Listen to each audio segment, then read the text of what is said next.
दोस्तों, स्वागत है आपका मेरे YouTube चैनल इंग्लिश बाबू पर। और आज मैं फिर हाजिर हूँ आपके साथ एक नया पैराग्राफ लेकर। और दोस्तों, आज जो टॉपिक मैं आपके लिए लेकर आया हूँ, बहुत ही इम्पॉर्टेंट ये टॉपिक है। और इस पैराग्राफ में आप देखेंगे, आज के इस वीडियो के माध्यम से आपको पता चलेगा, जब हमें इंग्लिश में कोई टॉपिक के ऊपर बोलना होता है या फिर हमें किसी टॉपिक के ऊपर या फिर कोई हमें ऐसे इंग्लिश में लिखना होता है तो हम उसे किस तरह लिखते हैं। और इस वीडियो के माध्यम से दोस्तों आपको कई सारे नए इंग्लिश के वर्ड मीनिंग सीखने को मिलेंगे, उनकी करेक्ट प्रोनाउंसिएशन के बारे में पता चलेगा। और दोस्तों, यदि आप किसी भी तरह के एग्ज़ाम की प्रिपरेशन कर रहे हैं या फिर किसी भी तरह के कॉम्पिटिटिव एग्ज़ाम्स की आप तैयारी कर रहे हैं, तो ये वीडियो आपके बहुत ही ज़्यादा काम का होने वाला है। क्योंकि आज का ये जो टॉपिक है, ये बहुत ही ज़्यादा मतलब कह सकते हैं एक बहुत ज़्यादा ट्रेडिशनल टॉपिक है। इस तरह के जो टॉपिक्स या कह सकते हैं ऐसे जो पैराग्राफ हैं वो एग्ज़ाम्स वगैरह में आते रहते हैं। तो ये जो वीडियो है आपके लिए बहुत ही ज़्यादा हेल्पफुल होने वाला है। तो दोस्तों, मेरी आपसे रिक्वेस्ट है, आप इस वीडियो को बिल्कुल ध्यान से सुनें। और यदि आज के वीडियो में आपको कोई नया वर्ड या फिर ग्रामर का नया स्ट्रक्चर देखने को मिले तो आप उसे नोट ज़रूर करें। और यदि वीडियो अच्छी लगे तो लाइक ज़रूर करें। तो चलिए दोस्तों, आज का जो हमारा ये टॉपिक है, पैराग्राफ है, सबसे पहले उसका टाइटल देखते हैं। इसका टाइटल है life in a big city. क्या मतलब हुआ दोस्तों? लाइफ का मतलब है जीवन या फिर ज़िंदगी। Life in a big city मतलब एक बड़े शहर में जीवन। तो दोस्तों, ये आज के इस टॉपिक की या कह सकते हैं इसको पैराग्राफ का जो ये टाइटल है, शीर्षक है। और अब मैं इसे पढ़ना शुरू करता हूँ। आपसे रिक्वेस्ट है, आप इसे बिल्कुल ध्यान से सुने, एक भी चीज़ को आप मिस ना करें। और यदि पसंद आए तो लाइक ज़रूर करें। तो चलिए इसको शुरू करते हैं। Life in a big city is often said to be very tiring। क्या मतलब हुआ दोस्तों? ये जो वाक्य है, इस वाक्य को पैसिव का यूज़ करके बनाया गया है। और ये प्रेजेंट इंडेफिनिट का पैसिव वॉइस का वाक्य है। क्या अर्थ हुआ? Life in a big city मतलब कि बड़े शहर में जीवन is often said to be. दोस्तों, जब हम प्रेजेंट इंडेफिनिट में पैसिव के अंदर कोई वाक्य बनाते हैं तो वहाँ पर इज ए मार्क का प्रयोग हेल्पिंग वर्ब के रूप में किया जाता है। इस बात पर अब ध्यान दें। और साथ में वर्ब की थर्ड फॉर्म लगाई जाती है। और OFTEN ऑफन का मतलब होता है प्राय या फिर अक्सर, जिसमें टी साइलेंट है तो हम इसको ऑफन पढ़ेंगे। इज़ ऑफन कहा जाता है, ऑफन मतलब प्राय कहा जाता है। टू बी वेरी टायरिंग, दोस्तों टायरिंग का मतलब थकाऊ, जो कि एक एडजेक्टिव है। तो इस पूरी लाइन का क्या अर्थ निकला? Life in a big city is often said to be very tiring मतलब एक बड़े शहर में जीवन अक्सर ऐसा कहा जाता है कि बहुत थकाऊ होता है। Is to be very tiring बहुत थकाऊ होता है। It is because distances are long and those who have to go some other place for the purpose of purchases, seeing some relative or friend or work have to remain on the road for a long time, sometimes 4 hours together. दोस्तों, बहुत ही लंबा sentence है, कहीं भी इसमें full stop नहीं था, एक ही सेंटेंस है। तो इसको मैं थोड़ा थोड़ा करके ट्रांसलेट करूँगा, आप इसे सुने ध्यान से। इट इज़ बिकॉज क्योंकि ये है, because distances are long, distances मतलब जो दूरी है, जो दूरियाँ हैं, आर लॉन्ग वो लंबी हैं। एंड दोज और वो लोग, हु हैव टू गो। दोस्तों, हु एक रिलेटिव प्रोनाउन है। जब हम किसी का कोई रेफरेंस देते हैं तो वहाँ पर हु का प्रयोग किया जाता है रेफरेंस देने के लिए। हु हैव टू गो जिन्हें जाना होता है, सम अदर प्लेस किसी और अन्य स्थान पर, फॉर द पर्पज़ उस उद्देश्य के लिए, ऑफ परचेजेस मतलब खरीदारी के उद्देश्य से, सीइंग सम रिलेटिव किसी रिलेटिव से मतलब रिश्तेदार से मिलने के लिए, और फ्रेंड या दोस्त से, और वर्क या फिर काम पर, have to remain on the road. दोस्तों, रिमेन का मतलब होता है किसी विशेष अवस्था में बने रहना। तो आप इसे भी नोट करें, रिमेन मतलब बने रहना।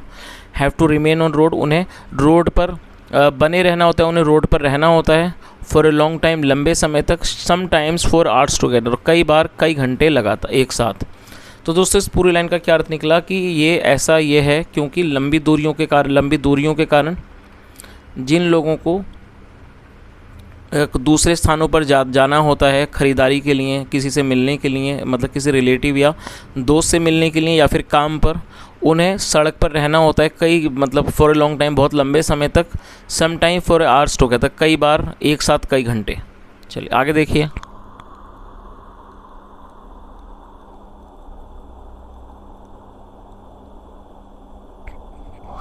There is too much traffic on the roads in a big city. दोस्तों ये जो वाक्य है ये सिंपल प्रेजेंट का वाक्य है। सिंपल प्रेजेंट क्या होता है? जब हम वर्तमान में कोई ऐसा वाक्य बनाते हैं जहाँ पर इज़ ए मार का यूज़ हेल्पिंग वर्ब के रूप में किया जाता है, साथ में कोई भी नाउन या फिर एडजेक्टिव को लेकर वाक्य बनाते हैं। इस तरह के वाक्यों में वर्ब का प्रयोग नहीं होता तो इन्हें नो एक्शन सेंटेंस भी कहा जाता है। There is too much traffic on the roads in the big city, मतलब कि बड़े शहरों में रोड पर बहुत ज़्यादा यातायात होता है। ट्रैफिक मतलब यातायात, बहुत ज़्यादा यातायात होता है। There is always the possibility of an accident, और दोस्तों पॉसिबिलिटी का मतलब होता है संभावना, जो कि एक नाउन है।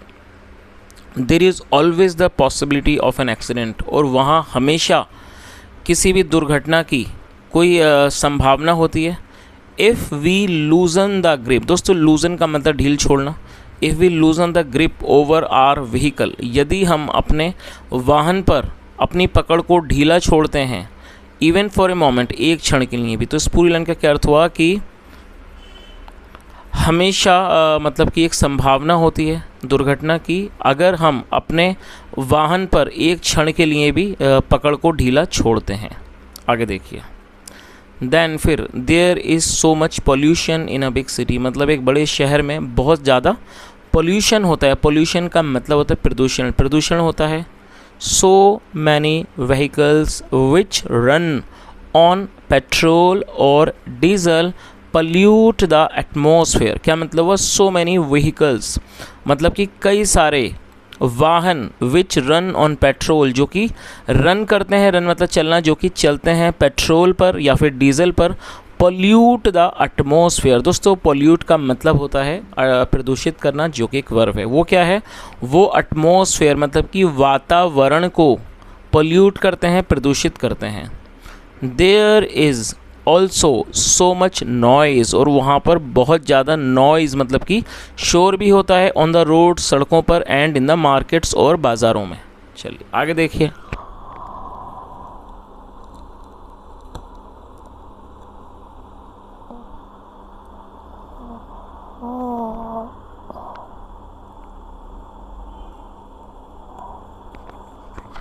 There is also an acute housing problem in a big city.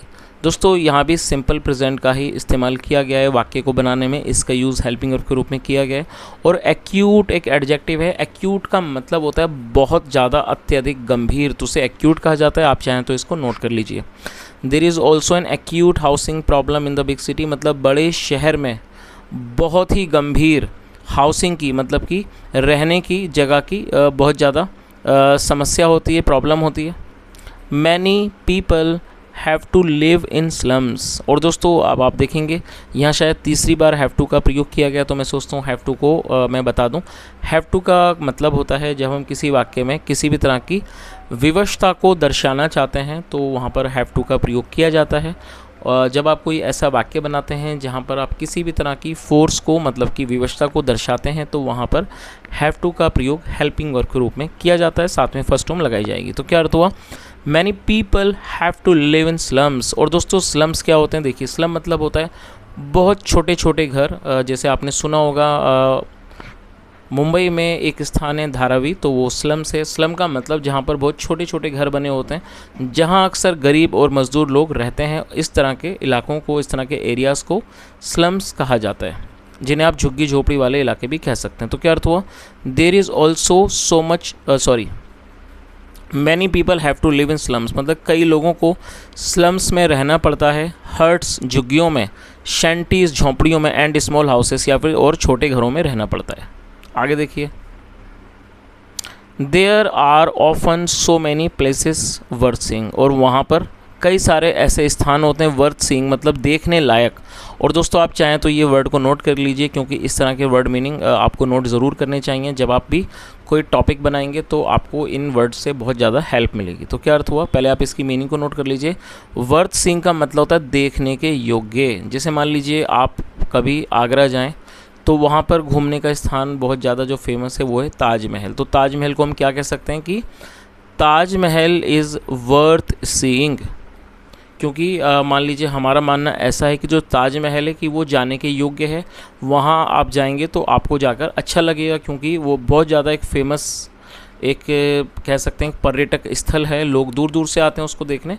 तो वहाँ पर हम इस वाक्य को इस तरह से बना सकते हैं, ताजमहल इज़ वर्थ सीइंग, मतलब कि ताजमहल देखने के लायक है। तो आप इसको नोट कर लीजिए, मैंने आपको एग्जाम्पल भी दे दिया तो आपको समझ आ गया होगा। तो क्या अर्थ हुआ, there are often so many places worth seeing in a big city, मतलब एक बड़े शहर में अक्सर कई सारे देखने के योग्य स्थान होते हैं।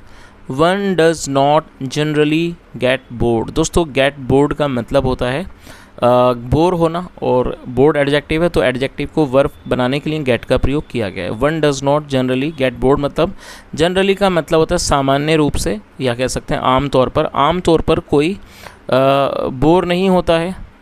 There are also great employment avenues in a big city, मतलब कि एक बड़े शहर में कई सारे एम्प्लॉयमेंट के मतलब कि रोज़गार के स्थान होते हैं। एवेन्यूज़ मतलब कि स्थान होते हैं। For all kinds of peoples, सभी तरह के लोगों के लिए। एजुकेटेड मतलब कि पढ़े लिखे शिक्षित। स्किल्ड मतलब कि कुशल। सेमी स्किल्ड जो आधे कुशल हों, एंड इवन अनस्किल्ड और जो कि बिल्कुल कुशल ना हो, उनके लिए भी क्या होते हैं, उनके लिए भी रोज़गार की संभावनाएँ होती हैं। आगे देखिए, इन अ बिग सिटी, एक बड़े शहर में, there are so many schools, कई सारे स्कूल्स होते हैं, कॉलेजेस होते हैं, यूनिवर्सिटीज़ होती हैं, एंड इंस्टीट्यूशंस और संस्थाएं होती हैं, ऑफ ऑल काइंड, सब तरह की। वेयर, जहाँ, one can get good education, जहाँ किसी को भी एक अच्छी शिक्षा मिल सकती है। गेट मतलब मिलना, प्राप्त होना। अकॉर्डिंग टू वंस टेस्ट, अपने मतलब उसके स्वाद के अनुसार।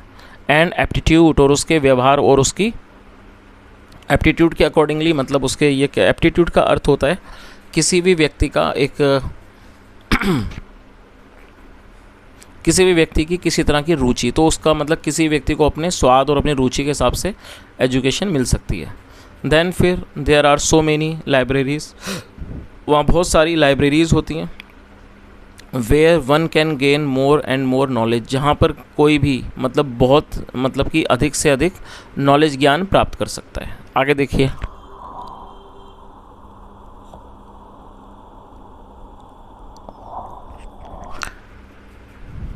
There are so many hospitals and dispensaries in a big city, और वहाँ पे मतलब इन अ बिग सिटी, एक बड़े शहर में बहुत सारे अस्पताल और जो डिस्पेंसरीज हैं मतलब कि छोटी क्लिनिक हैं वो होती हैं। Where one can get quick medical aid of all kind, जहाँ पर कोई भी मतलब एक बहुत जल्दी एक मेडिकल जो एड है, मतलब जो एक कह सकते हैं मेडिकल की सहायता है, चिकित्सा सहायता है, किसी भी तरह की वो उसे प्राप्त हो सकती है। देन फिर there are also so many nursing homes, और वहाँ पर कई सारे नर्सिंग होम्स होते हैं, रन बाय स्पेशलिस्ट, जो कि विशेषज्ञों के द्वारा रन किए जाते हैं, चलाए जाते हैं, बाय वेरियस डिजीज़ेस, और वेरियस डिसीज़ मतलब कई तरह की बीमारियों के जो स्पेशलिस्ट होते हैं उनके द्वारा उन्हें चलाया जाता है। There are so many museums, और वहाँ बहुत सारे संग्रहालय होते हैं, एग्जीबिशंस होते हैं, and magic and other shows, और जादू और कई अलग तरह के शोज़ होते हैं। Where one can get recreation, जहाँ पे कोई भी अपना रिक्रिएशन मतलब कि मनोरंजन प्राप्त कर सकता है, as well as an opportunity, और साथ के साथ एक अवसर, टू इन्हेंस वंस नॉलेज, अपने मतलब कि नॉलेज को बढ़ाने के लिए वहाँ पर वो एक अवसर को प्राप्त कर सकता है। आगे देखिए, सो इसलिए in a big city has some merits as well as demerits, इसलिए एक बड़े शहर में कुछ मेरिट्स होते हैं मतलब कि कुछ अच्छाइयाँ होती हैं, और कुछ डीमेरिट्स मतलब कि बुराइयाँ होती हैं, अवगुण होते हैं। इट डिपेंड्स, ये निर्भर करता है, अपॉन आवर ओन एटीट्यूड, हमारे अपने खुद के व्यवहार पर। How we look at a big city, कि हम एक बड़े शहर को कैसे देखते हैं। तो दोस्तों ये एक छोटा सा आर्टिकल था, इस आर्टिकल के माध्यम से मैंने कोशिश की आपको हर एक वर्ड की मीनिंग बताने की। और दोस्तों इस तरह के आर्टिकल्स का बेनिफिट ये होता है कि जब आप इन्हें सीखते हैं, समझते हैं, तो आपको कई तरह के नॉलेज मिलते हैं। पर्टिकुलरली इंग्लिश को लेकर आप ग्रामर सीखते हैं, नए नए वर्ड मीनिंग आप सीखते हैं। और उसके अलावा यदि आपको कभी इसके ऊपर बोलना हो या फिर टॉपिक बनाना हो एग्ज़ाम्स में, आपको बहुत ज़्यादा हेल्प मिलती है। और दोस्तों उसके अलावा यहाँ पर मैं आपको एक छोटी सी इन्फॉर्मेशन देना चाहूँगा। दोस्तों अक्सर आप लोग मेरे वीडियो इस तरह सुनते हैं, आप सिर्फ मेरी आवाज़ को ही सुन पाते हैं और आपने मुझे नहीं देखा है। तो दोस्तों मैं आपको बताना चाहूँगा, ऑलरेडी मैंने अपना एक वीडियो अपलोड कर दिया है कल, तो आप जाके वो वीडियो को देख सकते हैं। मैंने एक छोटा सा 5-6 मिनट का वो वीडियो अपलोड किया है जहाँ पर आप मुझे देख सकते हैं। तो आप उसे देखें, बताएं कि जो मेरा पहला इस तरह का वीडियो है सामने आने का वो आपको कैसा लगा। और यदि मैं कहूँ इस वीडियो के बारे में तो दोस्तों शुरुआत में मेरा बिल्कुल भी मन नहीं था कि मैं इस तरह का वीडियो बनाऊँ, because I am a very shy person. I am not able to even click my pic. I'm not very good at handling the camera. That is the reason that I was not willing to come in front of the camera, because that is not my cup of tea. I believe that I'm a very shy person. That is my problem. But still I just gathered my courage, and I decided that I'll come in front of you guys so that you guys can look at me, that who is the teacher who is teaching. And so please go ahead and check that video. What I will do, I will put the link in the description, so if you face any difficulty to find that video, you can just go to description and you will get the link from there, and if you click on that, it will directly take you to that video which I am talking about here. And apart from this, guys, as you have been listening this from if in some other videos I have also told this thing, that very soon I am going to make a video related to grammar, where I will become in front of the camera. It means I will be there, and I have decided the first video which I am going to bring, that is going to be based on present indefinite. So guys, get ready for the first video. I am just trying to bring it as soon as possible, but the problem is that the one who is going to shoot my video, that guy is not available as of now, so I am just waiting for him to return. He has gone to his village, so he will return, and after that he will shoot that video, and after that there will be some editing work which will take some time, and when everything is all set, I will upload that video. So guys, I am also very excited to upload my first video, because I just want to teach you grammar. That is the reason, and I believe that I can teach you grammar in a very easy method, in a very easy way, very easily.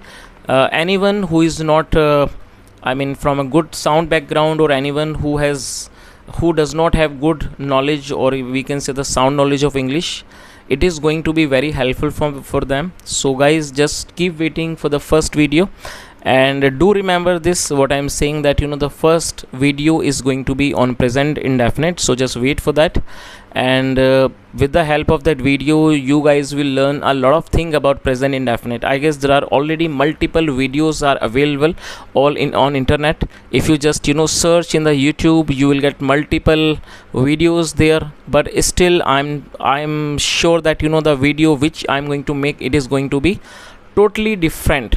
And I'm not saying that I will be teaching something else. I will be teaching present indefinite only, but I will be teaching that in my own style, and the style of English Babu. I hope that you have seen my style, so you are going to like that. Thank you so much for listening, guys. Have a nice day, and bye.